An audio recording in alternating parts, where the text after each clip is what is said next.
बिस्मिल्लाहिर्रहमानिर्रहीम अस्सलाम वालेकुम सज्जनों ते भराओ माड़े पापिओ मैं अज फिर तुहाडे नाल हाज़र हाँ पंजाबी और पोठवारी च कुछ सच्चियां गल्लां करन वास्ते कुछ मिठियां कुछ कड़वियां कुछ कौड़ियां तो मैं उम्मीद है कि तुसीं मेरी गल्लां नूं पसंद करोगे। मैं किसी सियासी माहौल की गल करके कोई उसकी सामने रख के मैं कोई तबसरा नहीं करांगा, बिल्कुल गैर जानबदाराना तबसरा करा। तो नाजरीन कराम, ये मेरा यूट्यूब चैनल जिहड़ा दा नाम है नवाज रजा के साथ। तुसीं हुण तक अगर सबसक्राइब नहीं किया तो बराए करम इसमें फौरी तौर पर सबसक्राइब करो, लाइक करो तो अहबाब नाल शेयर करो और आईकॉन का बटन दबाना ना भूलो कि जब वो वीडियो लोड करिए तो सबसे पहले तुहानूं इतला मिले। तो नाज़रीन कराम, इस पिछले 4-5-6 दिन बड़े वाक़यात होए। एक वाक़या तो है कि जाफर एक्सप्रैस ट्रेन आती है, गड्डी आती है, इस गड्डी की कुछ तो उन्होंने हिफाजत का इंतजाम किया सी, लेकिन थोड़ा सी दहशतगर्द ज़्यादा सन, उन्होंने प्लानिंग सी। उन्होंने दहशतगर्दा ने जी ट्रेन जी है ना उसनों अगवा किया है। बड़ा वाक़या इसकी धुम जी दुनिया च पहुंची है। पाकिस्तान भी ना मुल्क शामिल हो गया, इंडिया 2 वाक़यात हो चुके हैं, 5-6 वाक़यात दुनिया ऐसे हुए दहशतगर्दा के हाथ। पाकिस्तान की फौज पहुंची है, लेकिन एक दिन लगे ना जी, पूरी फौज ने आके घेरिया उन्होंने। मुमकिन है कोई लोग छोड़ के नस गए उन्होंने पिछों, लेकिन जेडे उन्होंने को उत्थे मौजूद सन वो 33 बंदे इन्होंने मार छड़े। तो नाज़रीन कराम, इससे चस्के लेना और इस दे खिलाफ पोस्टां चढ़ानियां, पाकिस्तान की फौज की तोहीन करनी, ये कित्थे दी शराफत है। और जेड़े जेड़े लोग कर रहे हैं, मैं कितनी बारी पहले भी किया है, फौज के उन्होंने अदारियां ने जी इन्हों तो लोगों का नज़र रखते हैं। पाकिस्तान दुश्मन, फौज दुश्मन जो लोग पोस्टर लाते हैं, इन्हों के खिलाफ कार्रवाई होनी चाहिए। इन्हों के खिलाफ कार्रवाई होएगी तो काम मुकेगा, वरना ये तो फिर काम चलता रहेगा। लोगों ने जिदा दिल करेगा पाकिस्तान की फौज के खिलाफ एक पोस्ट ला दो, चस्का बन गया। इसकी मैं मजम्मत करना एक गल। फिर लोग ऑल पार्टीज कॉन्फ्रेंस बनाने का फैसला किया है, ये जनाब वज़ीर आज़म ने, ये बड़ा अच्छा फैसला है और गौर साहब ने इसका वेलकम किया है। और कुछ मुतालबा किया जा रहा है जी कि इमरान खान भी बुला लो, इमरान खान नाल वीडियो लिंक तक गल करा लो। एक फालतू गलन खान साहब के वेले जिले आल पार्टीज कॉन्फ्रेंस होंदियां सी या ब्रीफिंग दी जानी सी, तो इतनी नफरत करते सन अपोजिशन को कि उन्होंने बैठना ही पसंद नहीं करते सन। ऐसे कई ब्रीफिंग हो चुकी हैं जिस आर्मी चीफ मौजूद है, लेकिन खान नहीं आया। खान दे विच पता नहीं दिमाग की फसी सी गल। अज खान नूं कौन बुला सकता? फिर खान वाला रवैया जो उन्होंने रहा वो कोई ठीक नहीं रहा लोगों का। लेकिन असीं फिर भी कहांगे खान की पार्टी नूं पूरा मौका मिलना चाहिए, उन्होंने हिस्सा लेना चाहिए। अगरचे खान की पार्टी के लोगों ने चुर चुर तो बहुत की है, कोई थोड़ा जा मुखालफाना भी गुफ्तगू की है, कोई सही तरह इमरान खान ने तो खैर मजम्मत भी नहीं की।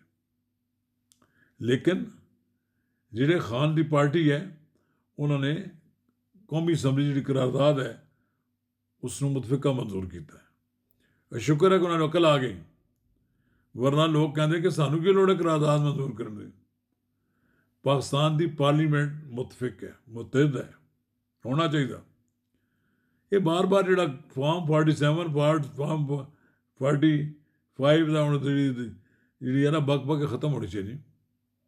बस अदालत मौजूद और जो अदालत फैसला करनगियां उस तहत लोगों की फैसले आ जाने चाहिए।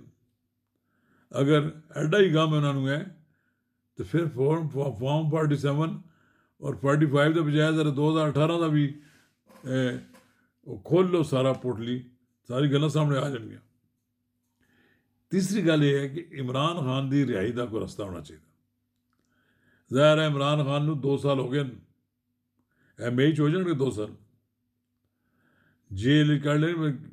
ਕਮਾਲ ਤੇ ਹੈ ਕਿ ਮੈਂ ਵੀ ਸਮਝਦਾ ਸਾਂ ਕਿ ਇਹ ਖਾਨ ਸਾਹਿਬ ਘਬਰਾ ਕੇ ਬਿਲ ਆਖਰ ਕਹਿਣਗੇ ਦੱਸੋ ਕਿ ਤੁਸੀਂ ਮੇਰੇ ਕੋਲ ਬਣਵਾਉਂਦੇ ਹੋ, ਮੈਂ ਰਿਹਾ ਹੋਣਾ ਚਾਹੁੰਦਾ। ਇਮਰਾਨ ਖਾਨ ਨੂੰ ਖਾਣ ਪੀਣ ਦੀ ਕੋਈ ਕਮੀ ਨਹੀਂ, ਹਰ ਕਿਸਮ ਦੀ ਸਹੂਲਤ ਹੈ। ਦੇਸੀ ਮੁਰਗ ਮੰਗਾਉਣ ਤਾਂ ਦੇਸੀ ਮੁਰਗ ਆ ਜਾਂਦਾ ਹੈ, ਜੇ ਉਹਨਾਂ ਨੂੰ ਚੱਪਲ ਕਬਾਬ ਹੋਣ ਤਾਂ ਚੱਪਲ ਕਬਾਬ ਉਹਨਾਂ ਵਾਸਤੇ ਬਣ ਜਾਂਦੇ ਨੇ, ਔਰ ਮਟਨ ਹੋਇਆ ਤਾਂ ਮਟਨ ਵੀ ਆ ਜਾਂਦਾ ਹੈ। ਲੇਕਿਨ ਰਿਹਾਈ ਨਹੀਂ ਹੈ। ਉਹਨਾਂ ਨੂੰ ਜ਼ਹਿਨੀ ਤੌਰ 'ਤੇ ਪਰੇਸ਼ਾਨ ਕੀਤਾ ਜਾਂਦਾ ਹੈ। ਜ਼ਹਿਨੀ ਤੌਰ 'ਤੇ ਪਰੇਸ਼ਾਨ ਵੀ ਨਹੀਂ ਕਿ ਉਹਨਾਂ ਦੇ ਚੰਦ ਕਦਮਾਂ ਦੀ ਹਿਫਾਜ਼ਤ ਹੈ। ਉਹਨਾਂ ਦੀ ਬੀਵੀ ਬੁਸ਼ਰਾ ਬੀਵੀ ਕੈਦ ਹੈ। ਤਨਾਈ ਦੀ ਕੈਦ ਬੜੀ ਜ਼ਾਲਮ ਹੁੰਦੀ ਹੈ। ਉਹਨਾਂ ਨੂੰ ਆਪਸ 'ਚ ਮਿਲਣ 'ਚ ਕੋਈ ਇਜਾਜ਼ਤ ਨਹੀਂ ਹੈ। ਸੋਚਾ ਚਾਹੀਦਾ ਕਿ ਇਹੋ ਹੀ ਜੇਲ੍ਹ ਹੈ ਜਿੱਥੇ ਖਾਨ ਸਾਹਿਬ ਨਵਾਜ਼ ਸ਼ਰੀਫ ਰਿਹਾ ਸੀ। ਨਵਾਜ਼ ਸ਼ਰੀਫ ਦੀ ਬੇਟੀ ਵੀ ਰਹੀ। ਤੁਸੀਂ ਲੋਕਾਂ ਦੇ ਪੱਖੇ ਉਤਰਵਾਉਂਦੇ ਸੋ, AC ਦੇ ਉਤਰਵਾਉਂਦੇ ਸੋ, ਔਰ ਪਤਾ ਨਹੀਂ ਕੀ ਤੁਸੀਂ ਉਹਨਾਂ ਨੂੰ ਧਮਕੀਆਂ ਦੇ ਰਹੇ ਸੋ। ਅੱਜ ਕਿਸਮਤ ਨੇ ਤੁਹਾਨੂੰ ਉਸ ਜੇਲ੍ਹ 'ਚ ਪਾ ਦਿੱਤਾ। ਫਿਰ ਇੱਕ ਹੋਰ ਗੱਲ ਹੈ ਕਿ ਮੈਂ ਸਮਝਦਾ ਕਿ ਇਮਰਾਨ ਖਾਨ ਨੂੰ ਜਿਹੜੇ ਲੋਕਾਂ ਨੂੰ ਮਨਜ਼ੂਰੀ ਹੈ ਕਿ ਇਹਨਾਂ ਨੂੰ ਮਿਲਣਾ ਚਾਹੀਦਾ, ਉਹਦੀ ਅਦਾਲਤ ਨੂੰ ਆਰਡਰ ਆਉਂਦੇ ਨੇ, ਇਹ ਸੁਪਰਡੈਂਟ ਜੇਲ੍ਹ ਨੂੰ ਜਿਹੜੇ ਲੋਕ ਰੋਕਦੇ ਨੇ ਉਹਨਾਂ ਨੂੰ ਚਾਹੀਦਾ ਕਿ ਸੁਪਰਡੈਂਟ ਜੇਲ੍ਹ ਦੀ ਹਾਲਤ ਖਰਾਬ ਨਾ ਕਰੋ। ਇਹ ਬਿਲ ਆਖਰ ਅਦਾਲਤਾਂ ਕੇ ਚੜ੍ਹ ਗਏ ਤੇ ਇਹਨਾਂ ਨਾਲ ਬੜਾ ਬੁਰਾ ਸਲੂਕ ਕਰ ਸੀ ਅਦਾਲਤਾਂ। ਤੋ ਖਾਨ ਦੇ ਨਾਲ ਮਿਲਣ 'ਚ ਕੋਈ ਹਰਜ ਨਹੀਂ ਹੈ। ਮੈਂ ਸਮਝਦਾ ਕਿ ਨਾ ਮਿਲਣ ਦੇਣ ਦੀ ਇਜਾਜ਼ਤ ਜਿਹੜੀ ਹੈ ਇਹ ਕਰਬਾ ਹੁੰਦਾ ਹੈ ਖਾਨ ਸਾਹਿਬ ਨੂੰ ਪਰੇਸ਼ਾਨ ਕਰਨ ਦਾ। ਉਹ ਸਾਰਾ ਮਿਲਣਾ ਚਾਹੁੰਦੇ ਨੇ ਤਾਂ ਉਹਨਾਂ ਨੂੰ ਇਜਾਜ਼ਤ ਮਿਲਣੀ ਚਾਹੀਦੀ, ਕੋਈ ਰੁਕਾਵਟ ਨਹੀਂ ਹੋਣੀ ਚਾਹੀਦੀ। ਰਹੀ ਗੱਲ ਕਿ ਇਮਰਾਨ ਖਾਨ ਦੀ ਭੈਣ ਜਿਹੜੀ ਵੱਡੀ ਹੈ ਅਲੀਮਾ ਖਾਨ, ਉਹਨਾਂ ਜ਼ਾਹਿਰ ਆਪਣੇ ਭਰਾ ਨਾਲ ਮੁਹੱਬਤ ਹੈ, ਸਭ ਕੁਝ ਹੈ। ਉਹ ਆਪਣੇ ਭੈਣਾਂ ਨਾਲ ਜਾ ਕੇ ਆਪਣੇ ਭਾਈ ਨੂੰ ਮਿਲਣੀਆਂ। ਇੱਕ ਤਾਂ ਉਹਨਾਂ ਨੂੰ ਗਿਲਾ ਸੀ ਕਿ ਜਿਹੜੇ ਵਕੀਲ ਜਿਹੜੇ ਉਹਨਾਂ ਨਾਲ ਨਹੀਂ ਤਾਲੁਕ ਵੀ ਰੱਖਦੇ ਨੇ ਉਹ ਵੀ ਪਹੁੰਚ ਜਾਂਦੇ ਨੇ, ਔਰ ਤੇ ਖੁਸਰ ਪੁਸਰ ਉਹਨਾਂ ਨੇ ਕੰਨ 'ਚ ਕਰਦੇ ਨੇ। ਉਹਨਾਂ ਨੇ ਕਿਹਾ ਉਹ ਨਾ ਹੀ ਜਾਏ ਉਹਦਾ ਬਿਹਤਰ ਹੈ। ਔਰ ਇਸ ਵਾਸਤੇ ਨਈਮ ਪੰਜਨੋਤਾ ਜਿਹੜਾ ਹੈ ਉਹਦੇ ਨਾਲ ਉਹਨਾਂ ਨੂੰ ਥੋੜ੍ਹੀ ਤਲਖੀ ਵੀ ਹੋਈ, ਔਰ ਬਕੌਲ ਉਹਨਾਂ ਦੇ ਕਿ ਨਈਮ ਪੰਜਨੋਤਾ ਨੇ ਉਹਨਾਂ ਨਾਲ ਬਦਤਮੀਜ਼ੀ ਕੀਤੀ ਹੈ।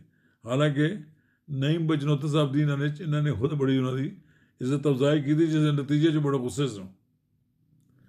ਇਹ ਵਕੀਲ ਜਿਹੜੇ ਨਈਮ ਪੰਜਨੋਤਾ ਹੋ ਗਿਆ, ਰਾਜਾ ਸਾਹਿਬ ਹੋ ਗਏ, ਕੀ ਨਾਮ ਹੈ, ਇਹ ਸਾਰੇ ਦੇ ਸਾਰੇ ਜਿਹੜੇ ਇਹ ਸਾਰੇ ਦੇ ਸਾਰੇ ਉੱਥੇ ਜਾਂਦੇ ਨੇ, ਔਰ ਇਹ ਸਾਰੇ ਦੇ ਸਾਰੇ ਉੱਥੇ ਜਾ ਕੇ ਗੱਲਾਂ ਕਰਦੇ ਨੇ, ਸਭ ਕੁਝ ਹੁੰਦਾ ਹੈ। ਲੇਕਿਨ ਮੇਰਾ ਖਿਆਲ ਇਹ ਹੈ ਇਹ ਜਿਤਨੇ ਲੋਕ ਮਿਲਣ ਜਾਂਦੇ ਨੇ ਉਹ ਵਕੀਲ ਦੀ ਹੱਦ ਤੱਕ ਠੀਕ ਹੈ, ਬਾਕੀ ਦੇ ਚਸਕੇ ਆਪਣਾ ਨੰਬਰ ਬਣਾਉਂਦੇ ਨੇ, ਉਹ ਜਾਂਦੇ ਨੇ। ਮੈਨੂੰ ਉਮੀਦ ਹੈ ਕਿ ਲੋਕਾਂ ਨੂੰ ਮਿਲਣ ਦੀ ਇਜਾਜ਼ਤ ਮਿਲ ਜਾਏਗੀ।